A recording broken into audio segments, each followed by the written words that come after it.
का जवाब दे दिया कि नहीं दे दिया? उन्होंने ये कहा कि स्वामी जी का जो पहले यहाँ राज्य अतिथि का दर्जा होता है वापस ले लिया गया और बोरीवली थाने में एफआईआर दर्ज की गई है कि ये गौ माता को लेकर भी जो कर रहे हैं वो केवल छलावा और दिखावा है। तो ठीक है ना, छलावा दिखावा है तो उसको देखिए कह देना आसान होता है, उसको प्रूव तो करना पड़ेगा। अगर बोरीवली थाने में हमारे खिलाफ रिपोर्ट है तो बोरीवली थाने ने जांच की होगी, और जांच करने के बाद भी अगर हमारा कार्यक्रम हो रहा है, हमारा यज्ञ हो रहा है, इसका मतलब कि उनकी बात उनको झूठी लग गई है, तभी ना हो रहा है। और जहां तक राज्य अतिथि का दर्जा की बात है, आपको हम बताना चाहेंगे कि यहाँ की कमेटी ने राज्य अतिथि की दर्जा के लिए पत्र लिखा जरूर था। जो हमको जब इनका अखबार में छपा कि राज्य अतिथि का दर्जा वापस किया गया है, तब हमने पूछा कि भाई ऐसा हमने तो कभी किया नहीं था कि राज्य अतिथि का दर्जा दिया जाए। लेकिन तब कमेटी वालों ने बताया कि हमने एक पत्र लिखा था, लेकिन कमेटी के पास कोई पत्र नहीं आया कि आपको राज्य अतिथि का दर्जा दिया गया है, और कमेटी के पास कोई सुविधा भी नहीं आई राज्य अतिथि के रूप में कि ये उपलब्ध कराई जा रही है। और राज्य अतिथि का दर्जा वापस लेने के बाद कोई सुविधा वापस भी नहीं की गई, और राज्य अतिथि वापस दर्जा ले लिया गया है, इसका पत्र भी हमको नहीं मिला, उस व्यक्ति को मिला जो सीधे प्रेस में जाकर के उसको जारी कर रहा था। इससे क्या समझ में आता है? इससे समझ में आता है कि कोई मिली भगत होकर के हमको बदनाम करने के लिए, हमको डाउन करने के लिए, और ये जो गौ माता की हमारी मांग है इसको भोथरा करने के लिए ये एक कॉन्स्पिरेसी की गई है, और हमारा राज्य अतिथि का दर्जा छीना गया है। जो दिया ही नहीं गया उसको छीनने का क्या मतलब है? जब दिया तुमने उसका पत्र कहां है? इसका मतलब है कि सरकार इसमें इन्वॉल्व है, महाराष्ट्र की। ये पहला राउंड बातचीत का मेरा लगभग समाप्ति की तरफ है, उसके बाद मैं अपने विशिष्ट मेहमानों को भी इन्वॉल्व करूंगा। राउंड 2 की तरफ बढ़ूं उससे पहले जरा एक बात कहना चाहता हूं। स्वामी जी, तमाम अभी और बहुत सारी बातें खासतौर से भारत के संत समुदाय को लेकर आपसे बात करनी है।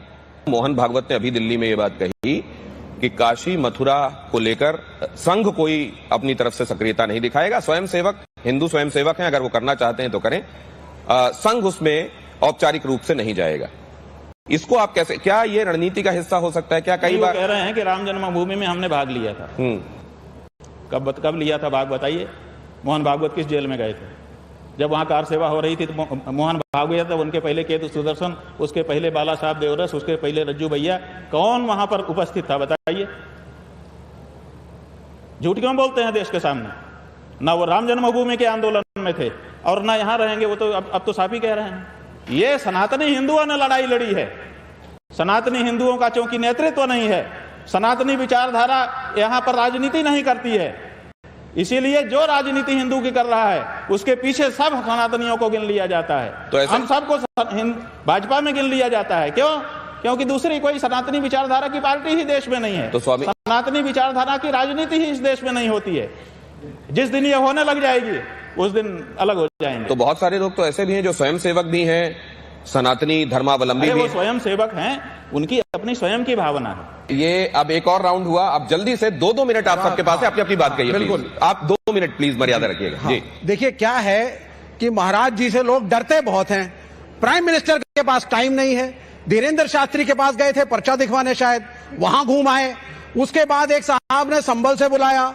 मैंने महाराज जी को पिछली बार बताया था, जो संभल में मंदिर बन रहा है, कांग्रेस को छोड़ करके भाजपा में आए हैं, बहुत बड़े धर्मगुरु हैं, नाम नहीं लेना चाहूंगा। वहां पहुंच गए, वहां भी मंदिर का इनॉग्रेशन कर दिया। लेकिन महाराज जी, सब बात कह ही रहे हो जी, तो नाम क्यों नहीं लेना चाहूंगा? नहीं नाम थोड़ा रिसर्च, सब कुछ कह रहे हो। गोल गोल मत घुमाइए, अब नाम लीजिए, बहुत देर आचार्य प्रमोद कृष्णन, आचार्य प्रमोद कृष्णन साहब को डिस्प्यूटेड जमीन चाहिए थी। प्रधानमंत्री जी से मिले, प्रधानमंत्री जी ने बोला जब मैं हूं तो क्या डिस्प्यूट, क्या अनडिस्प्यूट, और पहुंच गए और मंदिर भी इनॉग्रेट हुआ, समर्थन भी हुआ। आप सुनते जाइए। लेकिन जब महाराज जी पहुंचते हैं और लोगों के साथ पहुंचते हैं और एक मांग के साथ पहुंचते हैं, आप मांग को मानिए ना मानिए, आप मिल सकते थे, सम्मान दे सकते थे, लेकिन प्राइम मिनिस्टर के पास टाइम नहीं है, जो अपने को हिंदुत्व का पोस्टर बॉय कहता है। आज ये इस देश की स्थिति है। ये रोजगार की बात कर रहे थे, आपकी तो अच्छी नौकरी है साहब, आप एंकर हैं, बढ़िया सैलरी है, क्यों चाहते हैं नवयुवक पकौड़ा तले? नौकरी तो चाहिए ना। अडानी अंबानी के लोन को माफ करने के लिए मुल्क में पैसा है, लेकिन आपके पास गरीब बच्चों के लिए कोई स्कॉलरशिप देने का पैसा नहीं है। ये इस देश की सच्चाई है। अच्छा चलिए, आपका 2 मिनट हो गया। विवेक जी, विवेक जी कृपया माइक दे दें गार्गी जी को। जी हाँ, बहुत बहुत धन्यवाद आपको। धन्यवाद। 2 मिनट आप। हाँ 2 मिनट। मेरा प्रश्न ही है, मैं कुछ थोड़ा सा हटके प्रश्न कर रही हूँ कि आजकल बहुत ही डेमोग्राफी और इलीगल इमिग्रेंट्स को लेकर बात हो रही है। प्रधानमंत्री जी ने भी किया लाल किला से, और ये सही भी है क्योंकि हमने देखा, इतिहास भी गवाह है, जहां पे भी डेमोग्राफी चेंज हुआ, क्या हुआ, बांग्लादेश पाकिस्तान से शुरू करके, मेरी पैदाइश बंगाल की है, तो बंगाल में मुर्शिदाबाद में क्या हुआ हिंदुओं के साथ सबने देखा। सरकार किसकी है? एक सेकंड बॉर्डर कौन संभालेगा? आपके साथ मैं बहस नहीं कर रही। आप बताइए ना, ये भी बता दीजिए, सरकार देश में किसकी है? एक सेकंड, बॉर्डर संभालने की जिम्मेदारी किसकी है? उन्होंने फौज की सरपरस्ती किसकी है? बता दीजिए ना। विवेक जी मेरे को दीजिए, बताइए जरा। विवेक जी यहाँ पे आपसे बहस नहीं कर रहे, मुझे बोलने दीजिए, मैं उनको मैं आपके जवाब हो गया सवाल आपका। हाँ नहीं जवाब। तो जो बात है ये, क्योंकि हमने देखा है कि ये हुआ है, और ये भी सही है, जिन लोगों ने बोला था लड़के लेंगे पाकिस्तान, उनका ये प्रोग्राम भी है कि गजवाए हिंद या दारुल इस्लाम का। तो ये जो तो डेमोग्राफी चेंज डर है, तो क्या आपको भी लगता है कि आज से 10 साल या 20 साल बाद हमारे देश के लिए ये जो डेमोग्राफी का बदलना, ये बहुत बड़ा संकट हो सकता है? और दूसरी इससे लगा हुआ, क्योंकि मैं बंगाल की हूँ, आपको बंगाल का भविष्य क्या दिख रहे हैं? क्योंकि 2026 में इलेक्शन है, हम सोचते हैं कि ममता बनर्जी आएगी तो बहुत सर्वनाश होंगे। तो उसके बाद आप रवि जी, आप अपनी बात कहिएगा जी। इसका अगर जवाब दे दे उनको। हाँ देखिए, ऐसा है घुसपैठ कि जो परिस्थिति है वो ये है कि हमारे दो का सिद्धांत यहाँ की सनातनी जनता पालन कर रही है। जनसंख्या का नियंत्रण करने के लिए सरकार ने कहा, भारत के लोगों ने भारत की उन्नति के लिए अपनी छाती पे पत्थर रख करके उसको भी स्वीकार किया है कि ठीक है, देश के हित में हम ये भी करेंगे। लेकिन कुछ लोग इसको अस्वीकार कर रहे हैं, वो अपनी जनसंख्या बढ़ाए जा रहे हैं। क्यों बढ़ाए जा रहे हैं?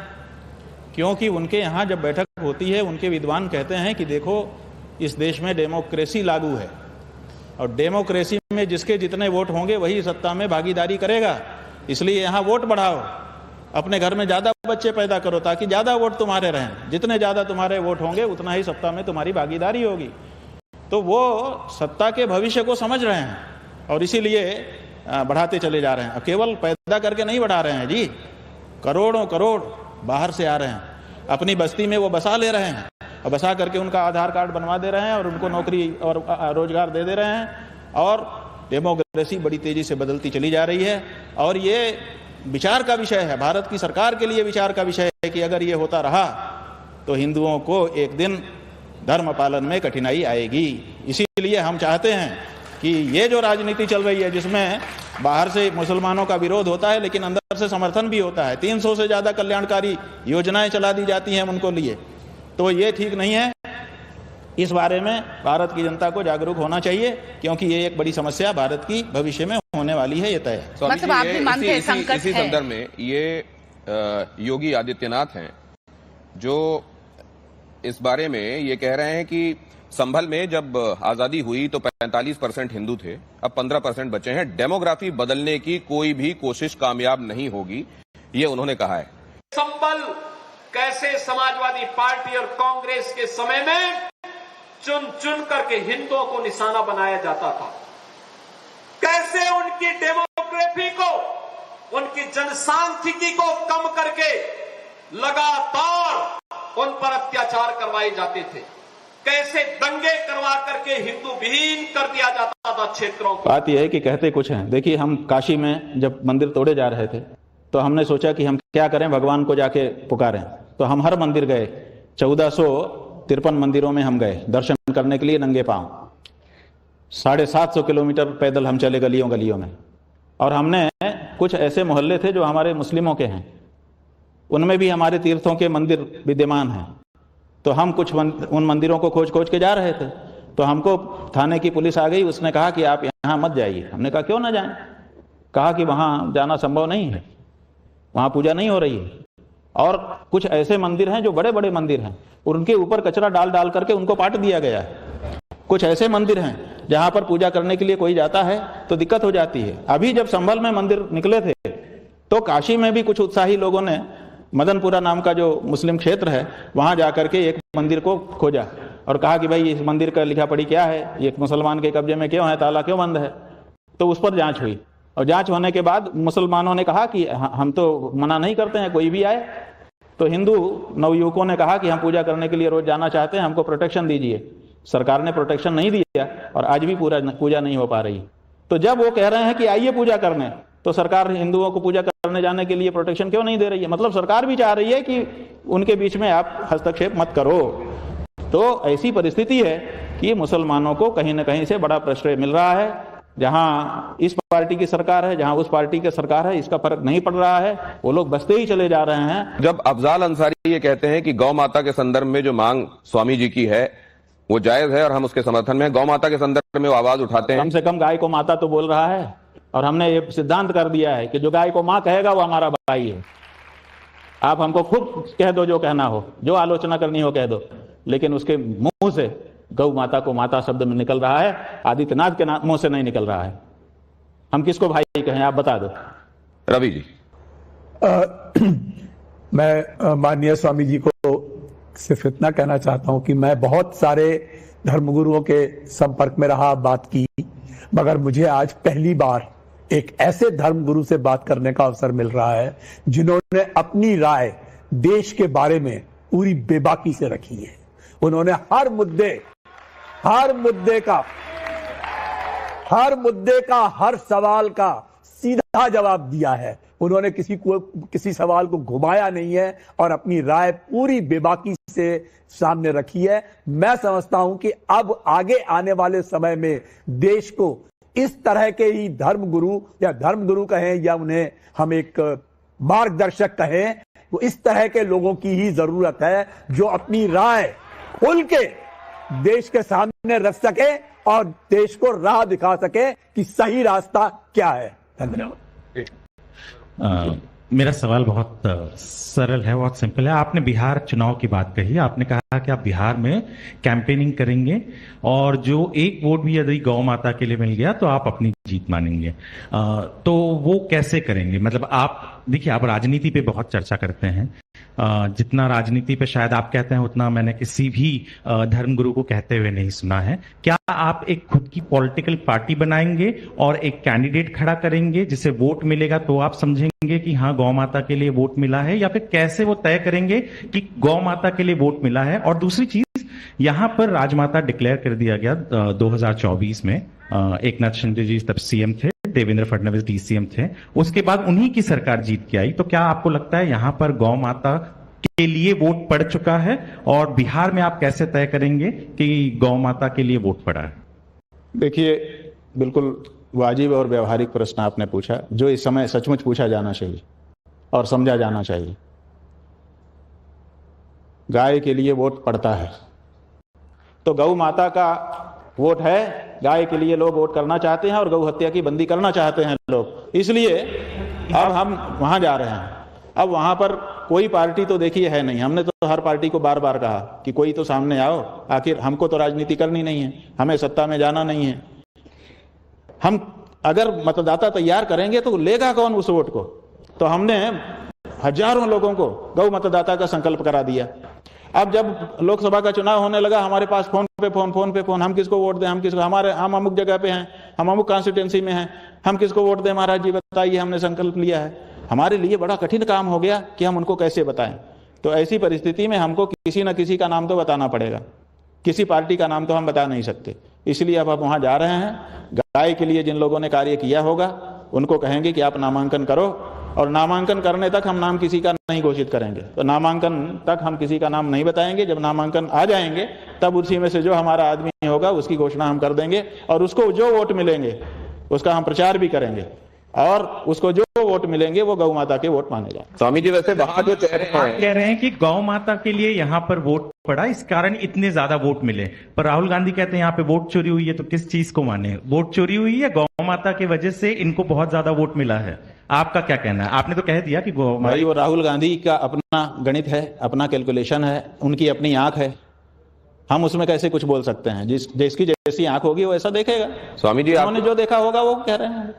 जब आप बिहार की तरफ देखते हैं तो एक यदुवंश के हैं लालू यादव, उनका परिवार, हालांकि अब तेज प्रताप अलग हैं, वो पीली टोपी पहन रहे हैं।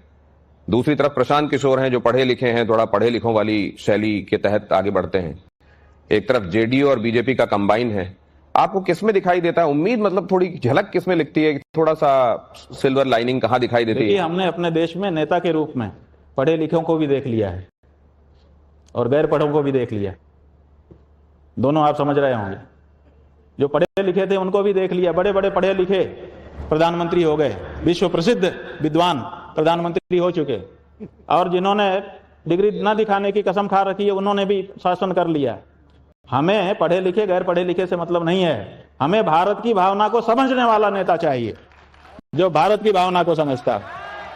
आपके पास आ रहा हूं, ये आखिरी राउंड है। एक जरा स्वामी जी को मैं ये दिखा दूं। स्वामी जी, अभी बीते दिनों इस बात को लेकर चर्चा हुई कि सनातन धर्म के जो पथ प्रदर्शक हैं, जिसमें सर्वोच्च तो खैर शंकराचार्य हैं ही, लेकिन बाकी जो भी गुरु हैं, इनके बीच में आपस में खींचतान क्यों चल रही है? जैसे आपने ये बात कही रामभद्राचार्य के संदर्भ में, जब उनकी एक टिप्पणी आई थी प्रेमानंद जी के विषय में, तो आपने उसका प्रतिकार भी किया। आपने ये भी कहा कि वो तो सन्यास के भी लायक नहीं है। तो लोगों ने ये जानना चाहा कि अगर वो सन्यास के लायक नहीं है तो ये टिप्पणी आपने पहले क्यों नहीं की?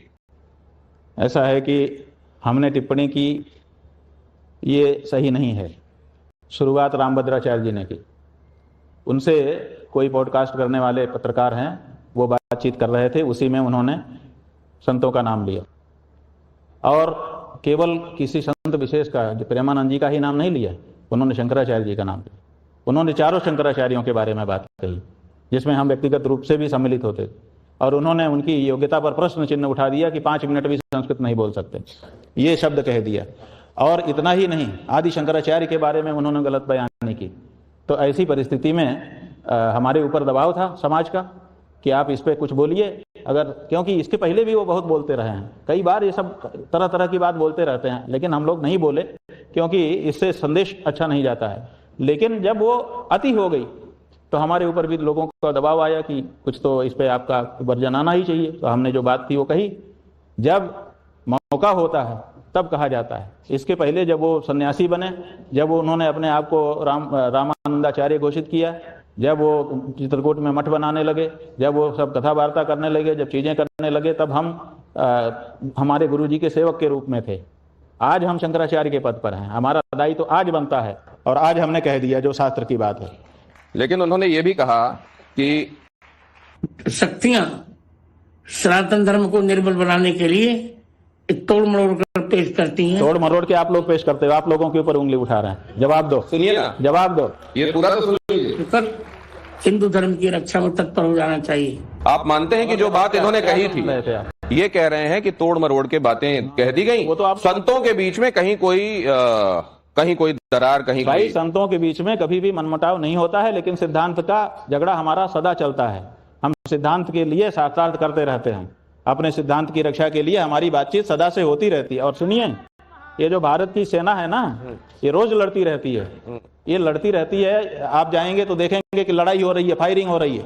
हम भी एनसीसी कैंप कर चुके हैं। लड़ाई, वो लड़ाई नहीं होती है, वो अभ्यास होता है, युद्धाभ्यास। और कल को कोई शत्रु आएगा तो उसको हम जवाब देंगे, उसके लिए हमारी तैयारी होनी चाहिए। तो हम लोग आपस में चर्चा करते रहते हैं, तैयारी होती रहती है। तो ये एक तरीके की रिहर्सल चल रही होती है। ये भी रिहर्सल का हिस्सा है क्या? मनमुटाव हमारा कोई नहीं। अच्छा, ये क्या है स्वामी जी? ये क्या है?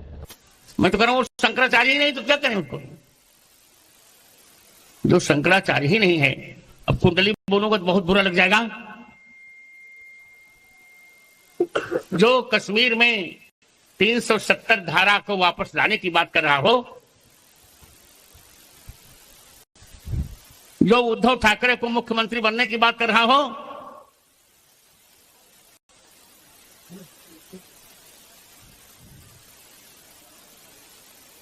और जो बाला साहब ठाकरे को जनाब कह रहा हो, वो कोई शंकराचार्य है क्या? मैं तो पहले कह रहा था। ठीक है ना, तो वो उनका अपना विचार है।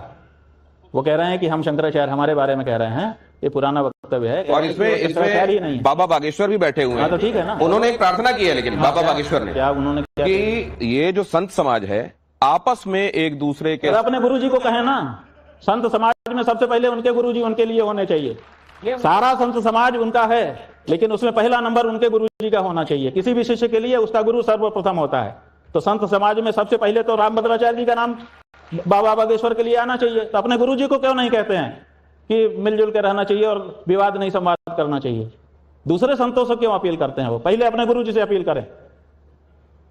अपने गुरुजी से क्यों अपील नहीं करते? उनके गुरुजी जो चाहे कह दें और कोई जवाब ना दे, ये कहां की बात है? और कोई अगर जवाब दे तो कहें कि आप लोग विवाद कर रहे हैं, संवाद करिए। उनको लगता है आपके गुरुजी को सब हक है, वो किसी को भी कुछ कह दे। महाराज जी, उनके गुरु प्रधानमंत्री के दोस्त हैं, तो कैसे कहेंगे? अगर इनके गुरुजी के प्रधानमंत्री जी दोस्त हैं तो अपने दोस्त से कह के गौ हत्या बंद क्यों नहीं करवा रहे हैं? गौ हत्या बंद करवाएं, अपनी दोस्ती दिखाएं। इनको भ्रम है, इनको बहुत बड़ा भ्रम है कि प्रधानमंत्री मेरा दोस्त है। वो किसी का दोस्त नहीं है। अगर दोस्त होता तो तुम्हारी मानता। और एक बात और बता दें कि हमारे यहाँ सन्मित्र लक्षणम इदम प्रवदंति संतः। सन्मित्र का क्या लक्षण है? पापान निवारयति योजयते हिताय। सबसे पहले जो आपका मित्र होगा, असली मित्र होगा, तो आपको पाप कर्म से बचाएगा। मेरी दो उत्सुकताएं, एक तो बाबा बागेश्वर सोचते होंगे कि अपने गुरु से मैं कुछ कैसे कहूं, गुरुम न दृष्टव्यम कहा अरे जाता है। भाई, गुरु से क्यों नहीं कहेंगे? हमारे गुरुजी तो कहते थे जो तुमको कहना हो कहो। हम तो सब कहते थे अपने गुरुजी से। वो गुरु कैसा जिसके सामने हमको हिचक हो जाए अपने मन की बात कहने में? जब हमारे मन की ही वो नहीं जानेगा तो हमको क्या उपदेश करेगा? और दूसरे, ये जो कहा जाता है कि सर्वोच्च पद पर आसीन गुरु व्यक्ति के को, सामने तो अपनी अयोग्यता भी बोल सर्वोच्च दी पद पर जाती है। आसीन व्यक्ति को ना तो किसी का शत्रु होना चाहिए, ना किसी का मित्र होना चाहिए। क्या प्रधानमंत्री पर भी ये लागू है? बात यह है कि प्रधानमंत्री की बात अलग है। प्रधानमंत्री ने नहीं कहा कि ये मेरे मित्र हैं। ये तो एक हाथ से ताली बज रही है जी। प्रधानमंत्री ने कब कहा कि ये हमारे मित्र हैं? वो आए जरूर, उन्होंने संबोधन अच्छे अच्छे किए जरूर, लेकिन ये नहीं कहा कि मित्र हैं। बागेश्वर को कहा कि हमारे छोटे भाई हैं। गुरुजी, ये अनिरुद्धाचार्य की बात से आप सहमत हैं कि 24 साल 25 साल का होने पे? बात यह है कि हम देवी जी के उपासक हैं। स्त्रिय समस्ता सकला जगत्सु, सारे संसार की स्त्रियां परम राजराजेश्वरी का स्वरूप हैं, और हमको तो कोई चरित्रहीन नहीं दिखाई देती। उन्होंने गलत कहा? एक भी स्त्री अभी तक हमको चरित्रहीन कभी हमारे सामने नहीं आई है जिसके बारे में हमारे मन में आया हो कि ये चरित्रहीन है। हाँ, इसमें मैं बोलना चाहूंगी कि उन्होंने बहुत गलत कहा। ये बहुत गलत कहा था अनिरुद्धाचार्य ने। महिलाओं के बारे में जो कहा वो बहुत आप देखिए, ये एक धारणा है कि स्त्री है इसका मतलब ये चरित्रहीन ही होगी। अरे ऐसा कैसे होता है? अगर पुरुष चरित्रवान हो सकते हैं तो स्त्रियां भी चरित्रवान होती हैं। उनको इस तरह से मत देखो। और स्त्री के ये जो भारतीय दृष्टि नहीं है, ये जो दृष्टि है ये विदेशों की दृष्टि है कि स्त्री बाने भोग गया। भारत में ऐसा नहीं है। भारत में तो हम देखते ही नहीं है कि कोई स्त्री है। या तो हमारी माँ हमारे सामने आती है, या हमारी बहन हमारे सामने आती है, हमारी बेटी हमारे सामने आती है। काम का विचार ही हमारे मन में नहीं होता है जी। तो ऐसी परिस्थिति में भारत की एक भी स्त्री चरित्रहीन नहीं है हमारी दृष्टि में, बाकी जिसकी जो दृष्टि है। बाबा बागेश्वर से एक सवाल हाल में पूछा गया कि आप पर्ची निकालते हैं, आपको भविष्य दिखाई देता है, तो आप जब एयर इंडिया वाला एक्सीडेंट हुआ तो उसको वक्त रहते क्यों? अरे भाई, एयर इंडिया तो छोड़ो, जो पहलगांव में हुआ, पहलगाम हिंदू राष्ट्र बनाने जा रहे थे, हिंदू के पूछ करके मारा गया ना। कुंभ के बारे में भी लोग ये वो क्यों नहीं देख लिया? तो वो कहते हैं कि भगवान को भी मालूम था कि ये कौरव और पांडवों के बीच में क्या होने वाला है, लेकिन वो उसको रोक नहीं सकते थे। हाँ हाँ, बिल्कुल, भगवान ही के तो अवतार हैं। जो भगवान करेंगे वही तो ये करेंगे। भगवान ने तो बहुत कुछ किया था, करके दिखाओ। वो कह रहे हैं, आज हमको वीडियो दिखाया है, कल उन्होंने कहा है कि अभी मुक्तेश्वरानंद का मैं बड़ा आदर करता हूँ, शंकराचार्य जी का बड़ा प्रेम करता हूँ। वो हर 2 दिन में हमको गाली बकते रहते हैं। उनका शब्द देखिए, हर 2 दिन में हमको गाली बकते रहते हैं।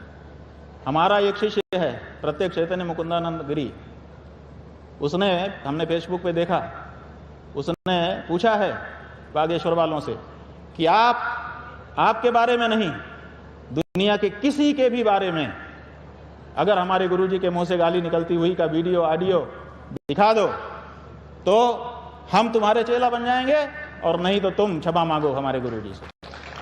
अगर वीरेंद्र शास्त्री के अंदर थोड़ी भी लज्जा होगी तो उसका जवाब देंगे। और दूसरे, हम ये कहना चाहते हैं कि वो क्या कह रहे हैं कि मैं शंकराचार्य जी का आदर करता हूं वो हर 2 दिन में गाली बकते रहते हैं, बकते रहते हैं। देखिए शब्दावली देखिए, बकना ये हिंदी की एक धातु है। बकने का मतलब होता है व्यर्थ का प्रलाप करना, निरर्थक बात कहना।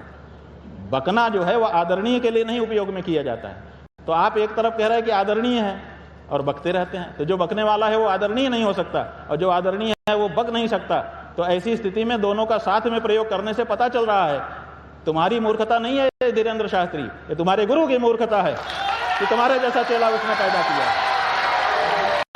देखिए खंडहर जो है वो बताता है कि इमारत कितनी बुलंद थी, ऐसे ही शिष्य बताता है कि उसका गुरु कितना योग्य था। और अगर शिष्य मूर्ख है तो उसका गुरु विचार करे। तो गुरुजी उन्होंने आगे ये भी कहा, इसी में आगे जोड़ा कि वो जो भी मेरे लिए कहें वो मेरे लिए आशीर्वाद स्वरूप है, उससे मेरी भलाई ही होगी, कल्याणी होगा। भाई भलाई का मतलब देखिए, हम उनके बारे में अच्छा बोलने वाले थे, अभी भी बोलेंगे। उन्होंने अभी एक वक्तव्य दिया कि मैं दिल्ली से वृंदावन की यात्रा करूंगा नवंबर में, पद यात्रा, और हिंदू राष्ट्र के लिए करूंगा, लेकिन वेद लक्षणा गौ माता को राष्ट्र माता बनाने के लिए उसमें मेरी मांग होगी, क्योंकि जब तक गाय वेद लक्षणा गाय राष्ट्र माता नहीं बनेगी, उसकी रक्षा नहीं होगी, तब तक हिंदू राष्ट्र का कोई मतलब नहीं है। कितनी बढ़िया बात कही, इतनी बढ़िया बात कह करके अब अपने गुरुजी को बचाने के चक्कर में वो भी बेचारा हलाल हो रहा है, मर रहा है। अरे गुरुजी तुम्हारे सक्षम हैं, उनको खुद अपने बचाव करने दो, आप इसमें पड़ते। आप क्या धर्म संकट के माध्यम से सीधे रामभद्राचार्य जी को कुछ कहना चाहेंगे? हम रामभद्राचार्य जी से कुछ क्यों कहें, हमको कहना था कह दिया। हमने 3 बात कही है, देख लीजिए रामभद्राचार्य जी से, कि आपका दावा है कि आपको 1.5 लाख पृष्ठ याद हैं। इसी पॉडकास्ट में एकदम रिसेंटली उन्होंने कहा है, तो वो 1.5 लाख पृष्ठ पहले पहचान करके एक टेबल पे सजा दीजिए, उसमें से केवल 150 पृष्ठ हम पूछेंगे कि याद हैं कि नहीं है। क्यों? क्योंकि कोई भी बात कही जाए तो वो परीक्षित होनी चाहिए, अपरीक्षित बात, केवल दावा दावा नहीं रहना चाहिए। अगर आपका यह है तो ये विश्व के लिए बहुत बड़ी बात है, हम लोग जय जयकार करना चाहेंगे इस परीक्षा के बाद। तो एक तो आप 1.5 लाख पृष्ठ बताइए कौन कौन से हैं, ताकि परीक्षा हो जाए। दूसरे, आपने कहा है कि मुझे 23 भाषा आती है, तो 23 भाषाओं के जानकार हम लेके आएंगे, उनसे आधा घंटा बात करके दिखाइए, ताकि हमको ये खातरी हो जाए कि आपको 23 भाषा आती है। नरसिंह राव को भी 19 भाषा आती थी कहा गया था, हम लोग उसी के लिए आदर करते थे। आपको तो 23 आती है, आप तो हमारे बड़े आदरणीय हो जाएंगे। लेकिन अभी तक कभी भी किसी भी दूसरी भाषा में हिंदी के अलावा आपका कोई वीडियो यूट्यूब पे सर्च कर रहे हैं, नहीं मिल रहा है, आप नहीं बोल रहे हो और दावा कर रहे हो कि 23 भाषा आती है। और साथ ही आपने तीसरा दावा किया है कि मेरी गवाही से राम जन्मभूमि का निर्णय हिंदुओं के पक्ष में हो गया। और जो जज था सुधीर अग्रवाल, एक भरे सभा में जब उससे पूछा गया कि रामभद्राचार्य जी कह रहे हैं कि मेरी गवाही से ये हो गया, तो उन्होंने कहा कि ये बकवास है। उन्होंने 100 दोहे का एक किताब पेश की थी। हमने पूछा कि ये कब प्रकाश में आई, क्योंकि कहीं पर तुलसीदास जी के नाम पे ये मिलती नहीं है, तो वो बता नहीं पाए। हम लोगों ने उसको रिजेक्ट कर दिया। तो जिसकी गवाही रिजेक्ट हो गई है वो अपने मुंह से ही बार बार झूठ क्यों बोल रहा है? तो ऐसी स्थिति में हमने 3 बात उठाई है, इन 3 बात का वो जवाब दें, उसके बाद आगे बात होगी। लेकिन आपने तो चमगादड़ तक कह दिया कि जो लोग निंदा करते हैं। हमने नहीं कहा, तुलसीदास जी ने कहा, तुलसीदास जी का गला पकड़ो चलो, हमने दोहराया है। और उस तुलसीदास जी का कहा है जिसके नाम की खा रहे हैं वो कहते हैं तुलसी पीठ है। तुलसी पीठ नहीं हो सकती, जो बनाता है उसके नाम का पीठ होता है। तो इन्होंने तुलसी के नाम का पीठ कैसे बना लिया? और बना लिया तो कम से कम तुलसी को तो पढ़ते, कम से कम तुलसी को तो मानते। आपकी भावनाएं आज आहत हो गई, ये सचमुच आज इनकी भावनाएं आहत हो गई। सारे पर्चे लेके आए थे धीरेन्द्र शास्त्री के यहाँ से, सब फाड़ के फेंकने पड़ेंगे। ये इनको ज्यादा पता ये है। जो बार धीरेन्द्र शास्त्री एक बात नहीं, एक सेकंड, ये कंफ्यूज हो गए। देखिए सुनो, ये सब बात होते हुए भी हम स्पष्ट करना चाहेंगे कि हमारे मन में रामभद्राचार्य जी के लिए कोई मालिन्य नहीं है। बात तो बात की है, जब आप चारों शंकराचार्य पे प्रश्न उठा सकते हो, आपको संकोच नहीं होता है, तो मुझे भी अपने तीनों शंकराचार्य के आदर में और आदि शंकराचार्य के आदर में आपके बारे में बोलने में संकोच नहीं होता है। स्वामी जी, अब ये जो आखिरी राउंड है, इसमें इसके बाद हम जरूर टिप्पणी लेंगे अपने विशिष्ट अतिथियों की, लेकिन जरा मैं आपसे केवल एक लाइन, 1.5-2 लाइन में इसका जवाब चाहूंगा। भारत सही दिशा में है? भटक गया है। हमारे गुरुजी ने कहा, जो स्वतंत्रता संग्राम के सेनानी थे, जब उनका अंतिम समय आया, हम लोग बहुत सारी बात कर रहे थे उनसे, हमने कहा कि आप स्वतंत्रता संग्राम सेनानी रहे, आपको गर्व इस बात का होगा। उन्होंने कहा गर्व नहीं है, मुझे पछतावा है। अगर मैं जानता कि भारत ऐसा बनेगा तो स्वतंत्रता संग्राम में भाग ना लेता। क्या करे, मतलब भारत भटक गया है। क्या करे भारत के विश्व गुरु बने? क्या करे भारत के विश्व गुरु बने? भारत की संस्कृति को अपनाए, उसी के कारण विश्व गुरु था, फिर से विश्व गुरु हो जाएगा। ये विदेशों की तरफ टकाटक देखना, जो वहां हो रहा है वही हम अपने यहां करेंगे, ये जो ललक है, इस ललक को त्यागना पड़ेगा। भारत की जो बातें थी, भारत का जो महात्म्य था, भारत की जो विशेषता है, भारत में बहुत कुछ है जिससे पूरा विश्व पहले दबा था। अगर उसी को उभार दिया जाए, भारत में भारतीयता को उभार दिया जाए, तो अभी भी भारत विश्व गुरु हो सकता है। राहुल गांधी में प्रधानमंत्री वाली योग्यता है? देखिए, जनता ये सब प्रश्न सोचती रहती है। जितने लोग प्रधानमंत्री, देवगौड़ा प्रधानमंत्री बनेंगे, जनता ने सोचा था? वो जो आपके जैसी दाढ़ी वाले थे, इंद्र कुमार गुजराल, इनके जैसी दाढ़ी और आपके जैसी, यानी कि हो सकता है मैं भी प्रधानमंत्री बन जाऊं, इनका आशीर्वाद है। वो जनता जानती थी कि ये प्रधानमंत्री बनेंगे, लेकिन बन गए ना। तो यहाँ तो कौन बन जाता है? जिसके पास गुणागणित होता है वो बन जाता है। योग्यता की बात तो तब आएगी जब वो उस जगह पे बैठ करके भारत का अभ्युत्थान करेंगे। अगर कोई करेगा तो हम जानेंगे कि ये योग्य है। आपने एक बात महत्वपूर्ण कही है कि राजनीति जो है समाज के उत्थान के लिए है और धर्म जो है वो व्यक्ति के उत्थान के लिए है। राहुल गांधी के बारे में हम कहना चाहेंगे कि देश का शंकराचार्य तुम्हारी कही बात पर तुमसे जवाब मांग रहा है। तुम कहते हो कि मैं बड़ा जवाबदेह हूं, तो शंकराचार्य ने जब तुमसे लिख करके जवाब मांगा था कि तुमने मनुस्मृति के बारे में ऐसा संसद में खड़े होकर क्यों कहा, तो कम से कम उसका जवाब तो देना चाहिए था। तुम अपनी बात कहते, ना मानते हमारी बात, लेकिन जवाब भी तुमने नहीं दिया। इसका मतलब है कि तुम सबकी बात का जवाब नहीं देते हो। सिलेक्टेड व्यवस्था है तुम्हारी, उस व्यवस्था से कैमरे में लोग आते हैं तुम्हारे और तब तुम उसका जवाब देते हो। ये मत करो। ये जो भी प्रश्न जहां ये जब आप कह रहे हैं, विवेक श्रीवास्तव भी सिर हिला रहे हैं। अच्छी बात यह है कि ये भी सहमत हो रहे हैं। मैं तो हर बात पे सहमत हूँ, मैं तो हर बात पे सहमत हूँ। आप निष्कासन वाली बात पे भी सहमत है, मनुस्मृति वाली बात पे भी सहमत। अच्छा, अगले सवाल की तरफ जाने के लिए अमेरिका, एक सेकंड, नहीं देखिए वक्त नहीं, सुनिए, अमेरिका को ट्रंप महान बनाएंगे क्या? ट्रंप जो है अमेरिका को डुबा रहे हैं अपनी सनक के कारण, अपनी मनमानी के कारण। अमेरिका लोकतंत्र था, लोकतंत्र के रूप में पूरे विश्व में उसकी ख्याति बन रही थी। अब वो सनकी और तानाशाही प्रवृत्ति लेकर के आए हैं। अमेरिका बहुत पीछे इनके कार्यकाल में जाएगा, ऐसा हम मान रहे हैं। आपने मत्स्य न्याय के बारे में एक बार कहा कि मत्स्य न्याय, हाँ माछ न्याय, जिसमें छोटी मछली को बड़ी मछली खा जाती है, नहीं होना चाहिए। बुलडोजर न्याय के बारे में आप क्या सोचते हैं? बुलडोजर न्याय फेल हो चुका है। इसलिए फेल हो गया कि बुलडोजर न्याय करने वाला, देखिए जो न्याय करने के लिए बैठा हुआ व्यक्ति है अपनी कुर्सी पर, उसको बहुत स्पष्ट रहना पड़ता है। छांगुर बाबा, इस पर एक दो लाइन, छांगुर बाबा वाला प्रकरण। भाई छांगुर को बाबा क्यों कहते हो? आप लोग जो है जैसे बाबरी मस्जिद कह कह करके आपने मंदिर को मस्जिद सिद्ध कर दिया, ऐसे बाबा कह के उनको भी बाबा सिद्ध कर दें। बाबा नहीं, अब्बा हुजूर कहो अगर कहना है तो। इस पे वो ताली नहीं बजाएंगे विवेक जी। सनातन की सबसे बड़ी चुनौती क्या है? राजनीतिक पार्टियां हैं, मिशनरीज हैं, या इस्लामिक कट्टरपंथी है कि सनातनी खुद अपने धर्म को, अपनी संस्कृति को नहीं समझ रहा है। वो अंधा एकदम नींद में चल रहा है, पता नहीं किस गड्ढे में गिर जाएगा। इसलिए सनातन के सामने अभी दूसरी कोई चुनौती नहीं है। अभी तो हम खुद अपने लिए चुनौती हैं। हम खुद अपने आप को समझें, उसके बाद किसी दूसरे को हम कहेंगे कि ये चुनौती है। अयोध्या से काशी मथुरा तक हिंदुत्व की राजनीति ठीक है या गलत? ऐसा है कि हिंदुत्व की राजनीति होने की जरूरत नहीं है। हिंदू एक धर्म है, इसको धर्म के स्तर पर लोगों के जीवन में होना चाहिए, राजनीति के स्तर पर यह नहीं होना चाहिए। ये जिसको हार्ट टू हार्ट कन्वर्सेशन कहते हैं, दिल से दिल की बात, स्वामी जी जिस पद पर और जिस ऊंचाई पर हैं, उनके साथ बात करते हुए कभी वो एहसास नहीं होने देते कि आप जो कर रहे हैं, कहीं आप क्या मर्यादा के खिलाफ जाकर आप कोई सवाल पूछ रहे हैं। सवालों को का इतना स्वागत करते हुए इस ऊंचाई पर बैठे हुए व्यक्तियों को कम देखा गया है, और इसके लिए आपका हृदय से साधुवाद, बहुत बहुत धन्यवाद स्वामी जी। इस मामले में भी आप एक तरीके से पथ प्रदर्शक हैं कि ऊंचाई पर बैठे हुए व्यक्तियों को सवाल का किस तरह से स्वागत करना चाहिए। कई सवाल ऐसे जो पत्रकारीय धर्म के निर्वहन के लिए मुझे पूछने चाहिए, लेकिन एक सनातन धर्मावलंबी की हैसियत से मुझे नहीं करना चाहिए। तो गुरुदेव अमर्यादा शूद्रस चलमत रसूया प्रसबभू कृतघ्नो दुर्मानी स्मर पर वसो वंचन परः नृशंसः पापिष्टः कथमहमितो दुःख जलधे रपाराद उत्तीर्ण तव परिचरेयम चरणेयो तव परिचरेयम चरणे। ये श्लोक पढ़ के तो आपने मन को प्रसन्न कर दिया। मोदी को मां की गाली, वोट की लड़ाई में हताशा की घड़ी।